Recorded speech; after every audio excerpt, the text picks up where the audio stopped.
Good morning students, welcome to ABN and PRR College online classes. Today we will discuss another property of continuous function on closed interval AB, that is nothing but neighborhood property. దీన్ని base చేసుకొని మనం ఒక రిజల్ట్ని చూద్దామండి without proof. మీ నోట్స్లో proof ఉందండి, అవసరమైతే మనం discuss చేద్దాం later. What is this property says? If a function f from closed AB to R is a continuous function at a particular point alpha which is in between A and B, ABల మధ్యలో alpha ఉన్నట్లయితే alpha దగ్గర continuous అవుతూ alpha వద్ద functional value అనేది non జీరోగా ఉన్నట్లయితే neighbourhood property అనేది ఏం చెప్తుందంటే నైబర్స్ అంటేనే ఆల్ఫాకి ఉన్నటువంటి నైబర్స్ని తీసుకున్నట్లయితే డెల్టా డిస్టెన్స్లో అంటే ఎలా వస్తుందండి, alpha minus delta alpha plus delta open interval. ఈ నైబర్హుడ్లో ఫంక్షనల్ వాల్యూస్ని తీసుకున్నట్లయితే మనకి x1 x2 x3 ఇట్లా ఉంటాయి కదండి ఆల్ఫాకి నైబర్స్. ఈ నైబర్స్కి ఫంక్షనల్ వాల్యూస్ని తీసుకున్నట్లయితే వాటికి ఎఫెట్ ఆల్ఫాకి ఏదైతే గుర్తుని కలిగి ఉంటుందో అదే గుర్తు ఉంటుందటండి. f of x has same sign as f at alpha అంటే అర్థం ఏంటండి, f at alpha non zero అంటే అర్థం ఏంటి, జీరో అవ్వట్లేదంటే అయితే నెగిటివ్ అవ్వచ్చు లేదా పాజిటివ్ అవ్వచ్చు. లా ఆఫ్ ట్రైకోటమీ ప్రకారం ఒక విలువ రెండు విలువల మధ్య రిలేషన్ ఎలా చెప్తామండి, అయితే ఈక్వల్ లేదా గ్రేటర్ దాన్ లేదా లెస్ దాన్ కదా. ఇది జీరో కాదు అంటున్నాడు, అయితే రెండు పాసిబిలిటీస్ ఎగ్జిస్ట్ అవుతాయి, అయితే పాజిటివ్ అవ్వచ్చు లేదా నెగిటివ్ అవ్వచ్చు. అంటే ఫంక్షనల్ వాల్యూస్కి ఈ నైబర్స్లో ఫంక్షనల్ వాల్యూస్కి ఏమవుతాయండి, ఎఫ్ ఆఫ్ ఆల్ఫాకి నెగిటివ్ గుర్తుంటే ఫంక్షనల్ వాల్యూస్కి కూడా అవే గుర్తులు ఉంటాయి. ఒకవేళ ఎఫ్ అట్ ఆల్ఫాకి పాజిటివ్ సైన్ ఉందనుకోండి, ఈ నైబర్స్లో అంటే ఆల్ఫా యొక్క నైబర్స్లో డెల్టా డిస్టెన్స్లో ఉన్నటువంటి ఆల్ఫా యొక్క నైబర్స్కి అంటే F of x1 F of x2 ఏవైతే ఉన్నాయో ఇవన్నీ కూడా పాజిటివ్ గుర్తుని కలిగి ఉంటాయి. అంటే ఈ నైబర్స్లో ఉన్నటువంటి ఫంక్షనల్ వాల్యూస్కి గుర్తు ఏంటి, పాజిటివా నెగటివా అనేది చెప్పేయచ్చు నైబర్హుడ్ ప్రాపర్టీని ఉపయోగించుకొని. ఓకేనండి, వెరీ ఇంపార్టెంట్. దీన్ని మనం ఇంపార్టెంట్ థీరమ్స్లో వాడేసుకుంటామని గుర్తుపెట్టుకోండి అమ్మ. ఒక పాయింట్ దగ్గర కంటిన్యూస్ అవుతూ ఆ పాయింట్ దగ్గర ఫంక్షన్ వాల్యూ నాన్ జీరోగా ఉన్నట్లయితే ఆ బిందువు యొక్క నైబర్స్లో ఫంక్షన్ వాల్యూస్ని తీసుకుంటే ఆ ఫంక్షనల్ వాల్యూస్కి గల గుర్తుని ఏంటో చెప్పేయచ్చు. Depends on functional value at that particular point. Okay, right. Coming to the next property, last property of continuous function on closed AB is intermediate value property. దీని మీద మనకు ఒక ఎస్ఏ క్వశ్చన్ వచ్చే అవకాశం ఉందండి. దీని మీద రెండు థీరమ్స్ డిస్కస్ చేద్దాం. దానిలో number 1 Bolzano's location of roots theorem. Bolzano అనేటువంటి మ్యాథమెటిషియన్ చెప్పిన లొకేషన్ ఆఫ్ రూట్స్ థీరం అండి ఈ పేరు. రూట్స్ని లొకేట్ చేయడం, రూట్స్ని ఫైండ్ అవుట్ చేయడం ఎలాగండి అని అన్నట్లయితే థీరం ఏం చెప్తుందంటే if F is continuous function on closed interval AB, అలానే ఎండ్ పాయింట్స్ దగ్గర ఉన్నటువంటి ఫంక్షన్ వాల్యూస్కి ఆపోజిట్ సైన్ కలిగి ఉన్నట్లయితే this theorem says that there exist a point in between A and B, that is alpha. At that point the function will be takes value as 0. For example మీరు function అనేది ఏదో x-2 అని తీసుకున్నారనుకోండి, F at 2 value ఏమవుతుందో చూడండి. 2 x ఎక్కడ x ప్లేస్లో మనం 2 తీసుకున్నాం కాబట్టి x ప్లేస్లో రీప్లేస్ చేయండి. 2 - 2 0 అంటే మనకి ఏమైంది, 2 అనేది ఈ ఫంక్షన్కి రూట్ అయింది, అంతేనండి. ఎక్కడ 0 అవుతుందో ఎఫ్ ఎట్ 2 ఈజ్ 0 కాబట్టి x-2 ఈజ్ ఈక్వల్ టు 0కి 2 అనేది ఒక రూట్ అని చెప్పేయచ్చు. సో ఫంక్షన్ వాల్యూ ఎక్కడైతే 0 అవుతుందో ఆ విలువని మనం రూట్ అని అనొచ్చు. That's why we're calling this theorem as location of roots theorem. ఇక ప్రూఫ్కి వచ్చినట్లయితే let us consider the real valued function on closed AB as in the statement. That means it is continuous on closed AB and f of A, f of B have opposite signs. ఇప్పుడు మనం చూపించాల్సింది ఏంటండి, ఒక బిందువు alpha అనేది ఏబీల మధ్యలో exist అవుతుందని, ఆ బిందువు వద్ద ఫంక్షన్ వాల్యూ 0 అవుతుందని. ఇది ఒక పాయింట్, ఇది రెండవ పాయింట్. ఈ రెండు మనం చూపించాల్సినటువంటివి. Okay right. Without loss of generality మనకు ఆపోజిట్ సైన్స్ ఉన్నాయన్నాడు కానీ ఎండ్ పాయింట్స్ దగ్గర ఆ సైన్స్ ఏంటో చెప్పలేదు కాబట్టి ఎఫ్ ఆఫ్ ఏని నెగటివ్ అనుకుందాం, అలానే ఎఫ్ ఆఫ్ బిని పాజిటివ్ అని అనుకుందాం. డయాగ్రామ్ చూసినట్లయితే మనకి ఇంటర్వల్ ఇది, ఇంటర్వల్ దగ్గర ఫంక్షన్ వాల్యూ అంటే ఏమవుతుంది, ఇక్కడ వస్తుందండి ఇది ఎఫ్ ఆఫ్ ఏ, నెగటివ్ కదండి, డౌన్ వై యాక్సిస్ కిందకు వస్తుందంటే నెగటివ్, బి వద్ద positive, F of B is positive. ఇలా మనకి కంటిన్యూస్ కర్వ్ ఏబీల మధ్యలో ఉందండి. రైట్, కంటిన్యూస్ ఫంక్షన్ కాబట్టి ఇలా మనం గుర్తుల్ని ఫిక్స్ చేసేసుకుందాం. ఓకే, ఇప్పుడు ఎస్ అనేటువంటి ఒక సెట్ని కన్సిడర్ చేయండి. ఈ సెట్లో ఎలిమెంట్స్ ఎలా ఉంటున్నాయండి, క్లోజ్డ్ ఇంటర్వెల్ ఎలిమెంట్సే, దీంట్లో డొమైన్లో ఉన్న ఎలిమెంట్సే, such that those values are taking, functional values are taking negative sign. ఎలాంటి ఈ ఇంటర్వెల్లో ఎలిమెంట్సే తీసుకుంటుంది ఎస్, కానీ ఈ ఎక్స్కి ఎలాంటి నైజం ఉందండి, ఫంక్షన్ వాల్యూస్ ఫంక్షన్కి ఇచ్చినట్లయితే, సిస్టమ్కి ఇచ్చినట్లయితే నెగటివ్ అయిపోవాలండి. అలాంటి ఎక్స్లన్నీ వచ్చి మన ఎస్లో పడతాయండి. ఎక్స్లే, ఎఫ్ ఆఫ్ ఎక్స్లు కాదు, ఎఫ్ ఆఫ్ ఎక్స్ అనేది నెగిటివ్ అయితే ఎక్స్ అనేది తీసుకొచ్చి ఎస్లో వేస్తామండి. ఫర్ ఎగ్జాంపుల్ మనకి ఇక్కడ చూడండి, ఎఫ్ ఆఫ్ ఏ అనేది ఏమైంది, నెగటివ్ అయింది. ఏ అనేది క్లోజ్డ్ ఇంటర్వెల్లో ఎలిమెంటే కాబట్టి ఎఫ్ ఆఫ్ ఏ నెగటివ్ అయితే ఏ వచ్చి ఎందులో పడుతుందండి, ఎస్లో పడుతుంది. కాబట్టి S is a non empty set. ఒక సెట్ తీసుకున్నామంటే దాని గురించి చెప్పాలండి, బౌండెడా నాన్ ఎంప్టీయా ఇట్లా చెప్పాల్సిన అవసరం ఉంటుంది. S is non empty.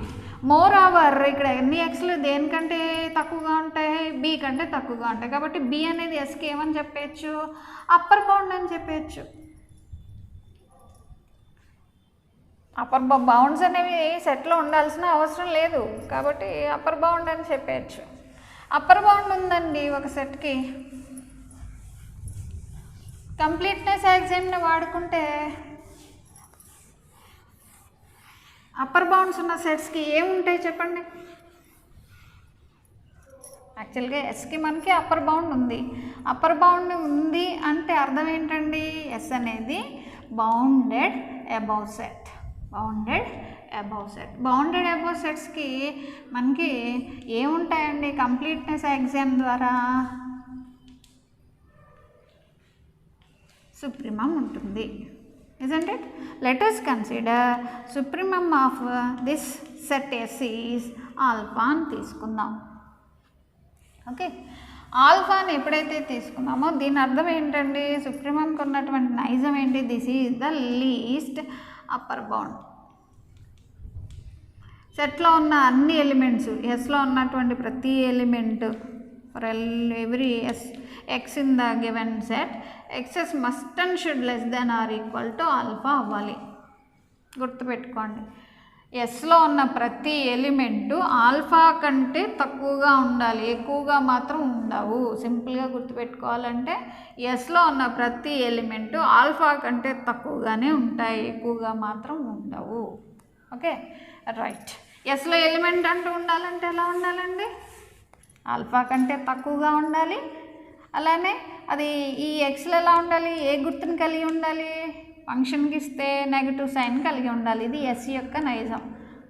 మన థీమ్ ఏంటండి ఇప్పుడు, we want to prove that alpha is in between A and B, తర్వాత function value at that point 0 అని చూపించాలి. ఈ రెండు మనం ప్రూవ్ చేయాల్సిన అంశాలు. ఓకే, ఆల్ఫా అనేది ఏబీల మధ్యలో ఉంటుందా లేదా చెక్ చేద్దాం. ఇప్పుడు మనకి ఫంక్షన్ ఏమని ఇచ్చాడండి, హైపోథిసిస్ స్టేట్మెంట్లో ఏమని ఇచ్చాడు, F is continuous on the closed interval AB. Closed interval AB మీద కంటిన్యూటీ అంటే అర్థం ఏంటండి, ఏ వద్ద రైట్ కంటిన్యూటీ, బి వద్ద లెఫ్ట్ కంటిన్యూటీ ఉంటుందని మనకు తెలుసు, అవునా. అండ్ మధ్యలో మొత్తం బోత్ సైడ్స్ కంటిన్యూటీస్ ఉండాలి. ఏబీల మధ్యలో విషయం ఎలా ఉన్నా ఇక్కడ మనకి ఏ వద్ద ఏ కంటిన్యూటీ ఉందండి, రైట్ కంటిన్యూటీ ఉంది. Since F is continuous on closed interval AB and F at a is ఏమని తీసుకున్నాం మనము, నెగటివ్ అని తీసుకున్నాము. ఇంప్లైజ్ నైబర్హుడ్ ప్రాపర్టీని వాడుకున్నట్లయితే ఏ వద్ద రైట్ కంటిన్యూటీ ఉంది, ఎఫ్ ఆఫ్ ఏ అనేది నెగటివ్ అవుతూ ఉంటే నైబర్హుడ్ ప్రాపర్టీ ఇప్పుడే మనం డిస్కస్ చేసాం. ఏ యొక్క నైబర్స్ రైట్ కంటిన్యూటీ అంటే ఏ యొక్క నైబర్స్ ఏమవుతాయండి, పాయింట్ మారుతుంది ఇక్కడ ఏ ప్లస్ డెల్టా 1. అసలు నైబర్స్ అంటే మీకు ఒకసారి అర్థం చెప్తానండి మరొకసారి. Suppose this is your house అనుకుందాము. ఇది మీది కొవ్వూరులో లొకేట్ అయింది అనుకున్నాం. కొవ్వూరులో ఉన్నటువంటి వాళ్ళు నైబర్స్ అవుతారు. దీన్ని పాయింట్ కింద ట్రీట్ చేయండి. అలా కాదండి, మీ హౌస్ అనేది రాజమండ్రిలో ఉందనుకోండి, మీ నైబర్స్ వేరేగా ఉంటారు. దట్ మీన్స్ మన హోమ్ని పాయింట్ కింద ట్రీట్ చేసినట్లయితే పాయింట్ మారిందనుకోండి నైబర్స్ కూడా మారిపోతారు. Remember that. ఓకే, పాయింట్ మారితే నైబర్స్ మారిపోతారు, గుర్తుపెట్టుకోండి. ఇక్కడ పాయింట్ ఏంటి, ఏకి ఏ కంటిన్యూటీ ఉంది, ఏ వద్ద ఏ కంటిన్యూటీ ఉందండి, రైట్ కంటిన్యూటీ. కాబట్టి ఏ యొక్క రైట్ నైబర్స్ ఏమవుతారు, ఏ ప్లస్ డెల్టా 1 అంటే there exist a positive number delta 1 such that in the neighbourhood of A delta 1 neighbourhood of ఏలో ఉన్నటువంటి ఈ వ్యక్తులు ఏవైతే ఉన్నాయో వాటికి ఏ గుర్తులు కలిగి ఉంటాయి, all those elements in the right neighbourhood of A have the same sign as F of A. F of ఏకి ఏ గుర్తుందండి, నెగటివ్ సైన్. కాబట్టి ఆ ఫంక్షన్ వాల్యూస్ కూడా సేమ్ సైన్ని కలిగి ఉంటాయి. ఎఫ్ ఆఫ్ ఏ పాజిటివ్ ఉందనుకోండి, ఫంక్షన్ వాల్యూస్ కూడా పాజిటివే ఉంటుంది. ఎక్కడ, ఏ యొక్క నైబర్స్లో.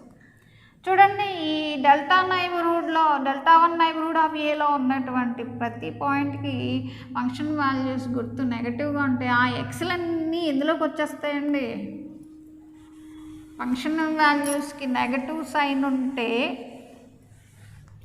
ఆ ఎలిమెంట్స్ ఏ సెట్లోకి వస్తాయి, ఖచ్చితంగా మనకి for all X in the right neighbourhood of A they are contained in yes.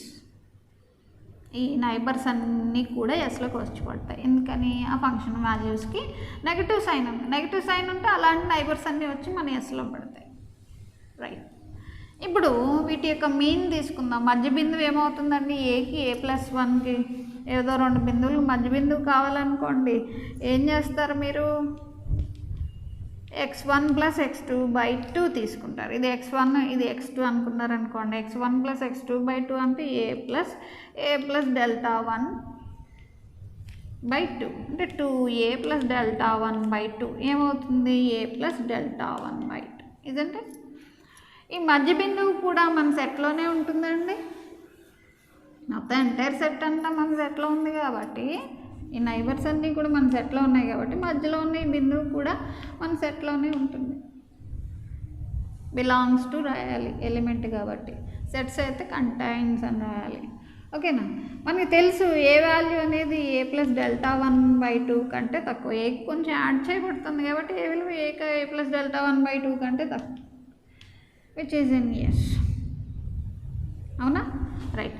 ఎస్లో ఉన్న ప్రతి ఎలిమెంట్ ఎలా ఉంటుందండి, ఎస్లో ఉన్న ప్రతి ఎలిమెంట్ ఎలా ఉంటుంది అనుకుంటున్నాం, ఫంక్షన్ వాల్యూస్కి నెగటివ్ సైన్ ఉంటుంది. అట్ ద సేమ్ టైం ఆ ఫంక్షన్ వాల్యూ ఎక్స్లన్నీ కూడా ఆల్ఫా కంటే తక్కువ, బికాజ్ ఆల్ఫా ఈ సుప్రీమం కనుక. కాబట్టి ఈ పర్టికులర్ పాయింట్ ఎస్లో ఉంది కాబట్టి ఏ ప్లస్ డెల్టా 1/2 అనేది ఇప్పుడు ఎలా ఉండాలి, less than alpha. whenever this quantity is less than alpha, obviously a is less than alpha using transitivity, isn't it? Okay, remember this. అలానే మన ఫంక్షన్ అనేది ఏమని చూపించాలి, మనం ఇక్కడ ఆల్ఫా అనేది ఏబీల మధ్యలో ఉంటుందని చూపించాలి. ఇప్పుడు ఏమని చూపించాను, ఏ అనేది ఆల్ఫా కంటే తక్కువ అని చెప్పాను. ఇచ్చినటువంటి హైపోథసిస్ ప్రకారం మన ఫంక్షన్ అనేది ఏమైంది, is continuous at B also on closed interval AB అంటున్నారు కాబట్టి బి వద్ద కూడా కంటిన్యూటీ ఉంటుంది. ఎలాంటి కంటిన్యూటీ ఉంటుందండి, క్లోజ్డ్ ఇంటర్వల్ అవ్వడం వల్ల బి వద్ద లెఫ్ట్ కంటిన్యూటీ ఉంటుంది. అలానే మనకి ఎఫ్ ఆఫ్ డి వాల్యూ ఏమని తీసుకున్నాము, పాజిటివ్ అని తీసుకున్నాం. నైబర్హుడ్ ప్రాపర్టీని వాడుకున్నట్లయితే బి వద్ద కంటిన్యూస్ అవుతుంది. ఎఫ్ ఆఫ్ బి అనేది పాజిటివ్ అవుతే implies by neighbourhood property there exist a positive number delta such that ఇక్కడ పాయింట్ మారింది కాబట్టి బి యొక్క నైబర్స్ని మారుతాయా మారవా? పాయింట్ మారింది కాబట్టి దీని నైబర్స్ మారుతాయి కదండి. బి నైబర్స్ని చూస్తే B minus delta B left neighbours వస్తారు. ఎందుకంటే బి దగ్గర లెఫ్ట్ కంటిన్యూటీ ఉంది కాబట్టి బికి లెఫ్ట్ నైబర్స్ వస్తారు. ఈ నైబర్స్ అన్నీ ఏ గుర్తుని కలిగి ఉంటాయి? ఇందులో ఉన్నటువంటి ఎక్స్లన్నీ ఏ గుర్తుని కలిగి ఉంటాయి? గుర్తుని కలిగి ఉంటాయి. ఏంటవి? పాజిటివ్ అయితే సచ్ నైబర్స్ అంటే B minus delta to B అనేటువంటి ఈ ఇంటర్వల్ ఏదైతే ఉందో is not contained in S. అసలు ఎస్లో ఉండవండి. ఎస్లో ఉండవంటే మధ్య బిందువు కూడా ఎస్లో ఉండవు కదా. మధ్యలో ఉన్న బిందువు ఏంటంటే అది B plus B minus delta 1/2 అంటే B minus delta 2/2 is also not belongs to set S. ఎస్లో ఉండట్లేదు అంటే అప్పర్ బౌండ్ అయి ఉండాలి. ఎందుకని మన ఎస్లో ఉన్న ఎలిమెంట్స్ అన్నీ ఎలా ఉన్నాయి? ఒకసారి సెట్ రాసుకుందాం. All those elements of closed interval AB.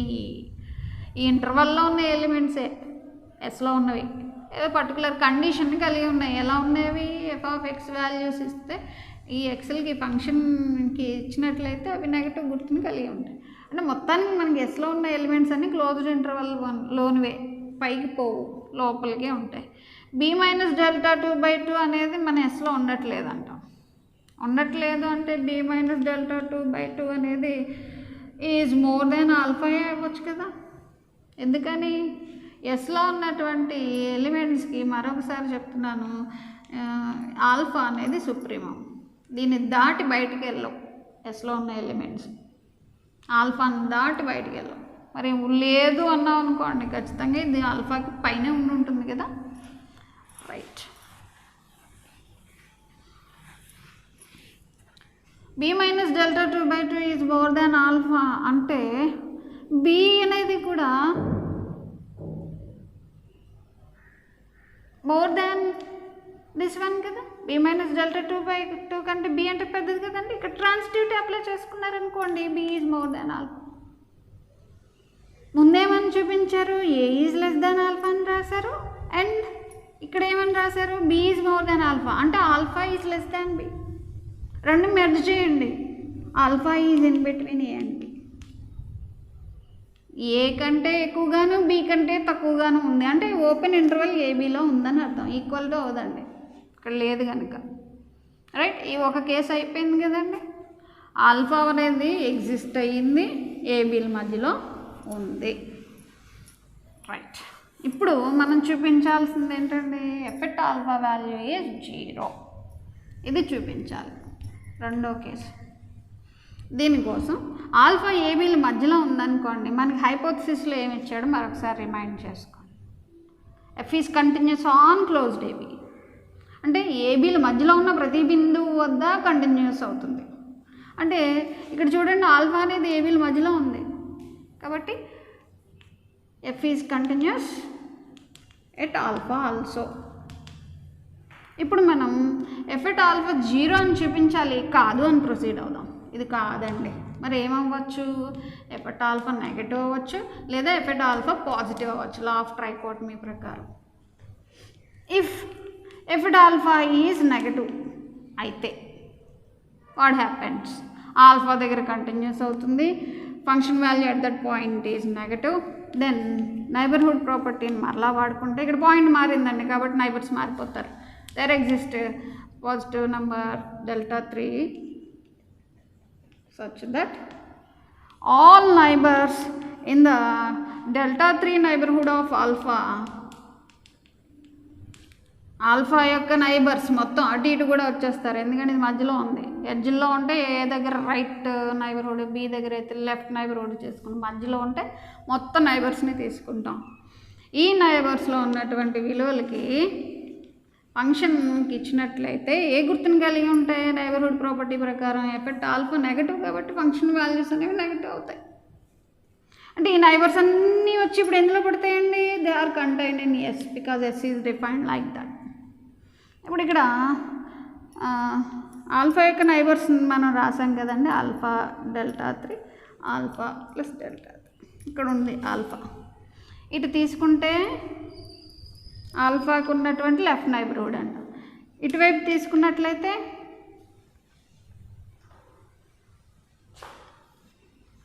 Right neighbourhood అంటాం. ఇది లెఫ్ట్ నైబర్హుడ్, ఇది రైట్ నైబర్హుడ్. మొత్తం నైబర్హుడ్ తీసుకున్నప్పుడు 2 నైబర్స్ ఎగ్జిస్ట్ అవుతాయి.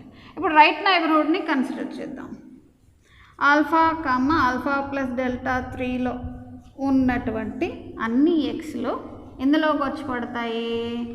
For all x's belongs to this set or belongs to set S because those neighbours having the function values as negative, function values negative అవుతున్నాయి కాబట్టి అవన్నీ వచ్చి ఎస్లో పడతాయి. ఇప్పుడు ఇక్కడ చూడండి అమ్మా, ఆల్ఫాకి ఆల్ఫా ప్లస్ డెల్టా 3కి మధ్యలో ఒక విలువ మనం తీసుకున్నాం. ఇక్కడ డయాగ్రామటికల్గా చూడండి, ఆల్ఫాకి ఎక్స్కి మధ్య రిలేషన్ ఏమొస్తుందో మనం తీసుకున్నట్లయితే రైట్ లైన్ మీద ఎప్పుడు కూడా నెంబర్స్ని ఎలా రాస్తామండి? 1 2 3 ఇట్లా రాసుకుంటూ వెళ్తాం రైట్ సైడ్కి వెళ్ళాడు. అంటే లెఫ్ట్ సైడ్ ఉన్నటువంటి విలువలు అనేవి రైట్ సైడ్ ఉన్న విలువలకి తక్కువగా ఉంటాయి. అలా చూసినట్లయితే ఇక్కడ చూడండి, ఎక్స్ ఆల్ఫాకి మధ్య రిలేషన్ ఏంటండి? ఎక్స్ మోర్ దాన్ ఆల్ఫా అవుతూ ఆ ఎక్స్లు అనేవి ఎందులో ఉన్నాయంటున్నాడు? ఎస్లో ఉన్నాయంటున్నాడు. ఇది ట్రూ, ఇది కరెక్టేనండి. ఎస్కున్నటువంటి సుప్రమం ఏంటి? ఆల్ఫా. అంటే అర్థం ఏంటండి? ఆల్ఫాని మించి వెళ్ళవు ఎస్లో ఉన్నటువంటి ఎలిమెంట్స్. సపోజ్ ఇది సెట్ ఎస్ అని అనుకుందాం, దీని ఎడ్జ్ ఒకటి వచ్చేసింది ఆల్ఫా అనేది, దీన్ని మించి వెళ్ళవు ఎస్లో ఉన్న ఎలిమెంట్స్. కానీ ఇక్కడ ఏమైనా వచ్చేసింది, ఆల్ఫా కంటే పెద్దదైన ఒక ఎలిమెంటు ఇక్కడెక్కడ ఉన్న ఎలిమెంటు ఎస్లో వచ్చిందంట. Is it true? which is a contradiction to the fact that alpha is a supremum. కాబట్టి మనం అనుకున్నటువంటిది ఏమనుకున్నాం? ఎఫెట్ ఆల్ఫా ఈజ్ నెగటివ్ అనుకోవడం తప్పు. సిమిలర్గా మనం ఏమైనా చూపించవచ్చు అంటే ఇంకొక condition, effect alpha more than 0 అనుకున్నా తప్పని చూపించవచ్చు. రెండింటిని మెర్జ్ చేస్తే ఇంక పాసిబిలిటీ ఏముందండి? మస్ట్ అండ్ షుడ్ ఆల్ఫా దగ్గర ఫంక్షన్ వాల్యూ 0 అవుతుందండి. That means alpha is a root of function F of X. అంటే ఏదో ఒక బిందువు ఎక్స్ యాక్సిస్ మీద ఖచ్చితంగా దొరుకుతుంది. Whenever the function is continuous on closed A B and end points దగ్గర ఫంక్షన్ వాల్యూస్ అనేవి అపోజిట్ సైన్స్ కలిగి ఉంటే ఖచ్చితంగా అది ఎక్స్ యాక్సిస్ని టచ్ చేసుకుంటూ వెళుతుంది ఏదో ఒక బిందువు దగ్గర అని చెప్పడం ఈ థీరంలోనే అంతర్యం అండి. This is called location of roots theorem. Okay, thank you.